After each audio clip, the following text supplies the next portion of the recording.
कारी छेलौ देहिया जब गोर होई गेल पहिले से छौड़ी तू बेजोर होई गेल कारी छेलौ देहिया जब गोर होई गेल पहिले से छौड़ी तू बेजोर होई गेल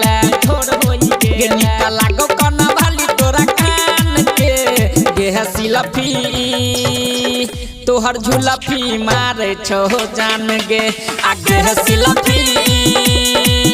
तोहर झुलफी मारे छो जान गे कारी छेलौ देहिया जब गोर होई गेल पहिले से छौड़ी तू बेजोर होई गेल गे निकल लागो कना भाली तोरा कान के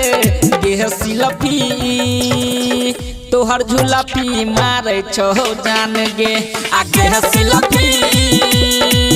तोहर झुलफी मारे छो जान गे गे हसिलफी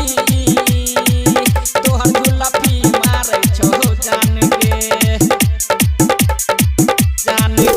Presented by Chopal Ji Music. तोहर झुलफी मारे छो जान गे हेगे कमर छेलौ पातर आबो मोटेल बाजन छौड़ी दबा कमर खेल कमर छेलौ तोहर पातर मोटेल बाजन छौड़ी दबा कमर खेल कम उमर में तू लागे छी कमाल गे फूल गेलो छौड़ी तोहर गोरे गोरे गाल गे अब लागे छी बनारस के पान गे गे हसिलफी तोहर झुलफी मारे छो जान गे आगे हसिलफी छोरा सब के लेबही जान गे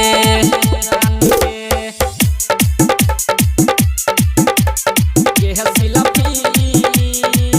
तोहर झुलफी मारे छो जान गे DJ Good Madhwani.